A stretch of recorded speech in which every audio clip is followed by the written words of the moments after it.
PCOS stands for polycystic ovarian syndrome. It is a disorder that encompasses three different diagnoses that you need two of. It includes hyperandrogenemia, irregular menses, and polyfollicular ovaries. It's actually a misnomer. I wish that it wasn't called PCOS because women are worried that they have lots of cysts. It really means multifollicular, lots of follicles on ultrasound, and most women don't ovulate with PCOS. It is very common. 10% of reproductive age women have PCOS. PCOS is caused by multiple different factors, but quite honestly, we really don't know what causes PCOS yet, and lots of research needs to be done.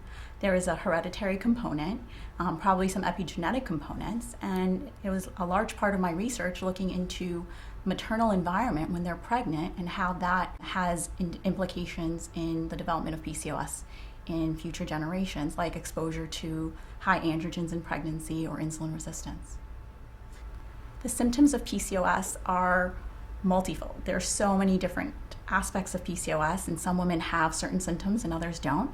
So if you've met a patient with PCOS, you've met one patient with PCOS. There is no PCOS picture. A lot of women have excess hair growth or increased acne. A lot of women have irregular menses and they don't ovulate. They have lots of follicles on ultrasound. And it also ties in with insulin resistance, often obesity, but not always, depression, anxiety, lots of risk factors for heart disease and metabolic syndrome in the future. The diagnosis of PCOS is done through qualifying with two criteria out of three. One being irregular cycles or having anovulation. Second being signs or symptoms with lab values or symptoms of hyperandrogenemia or lots of androgens, which is testosterone. And the third criteria is ultrasound or now lab findings of lots of follicles. You just need two of the three criteria to be diagnosed with PCOS. It is more challenging to diagnose PCOS in adolescents or menopausal women. The impact of PCOS on conceiving is vast. Most women with PCOS are anovulatory or they ovulate very irregularly. And so if a woman doesn't know when she's ovulating, it's really hard to time intercourse or time IUIs, which are intrauterine inseminations. And so getting pregnant is challenging and sometimes impossible. The way to treat PCOS for fertility is to help women with ovulation. And that could be accomplished with oral medications, most commonly used letrozole or sometimes Clomid. But sometimes oral medications to help with ovulation doesn't work. And women need to undergo IVF or in vitro fertilization.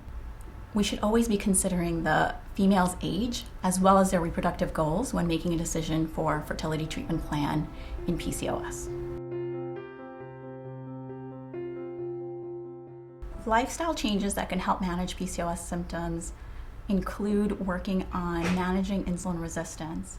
So living a healthy lifestyle with a well-balanced diet as well as exercise for about 150 minutes per week is important. There is no PCOS optimal diet.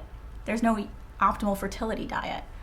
What really is important is a diet that balances the patient's desires, needs, and the one that sticks. So the best diet is the one that you'll be able to continue to keep going every day. It is not a quick fix. It is a lifestyle change that needs to be done daily. Honestly, stress management for PCOS symptoms would be an incredible feat for anyone to do. I think that in our life, managing stress for any health outcome is important. But at the same time, going through fertility treatment is so stressful. It is difficult for a provider to prescribe low stress because our environment is just so stressful.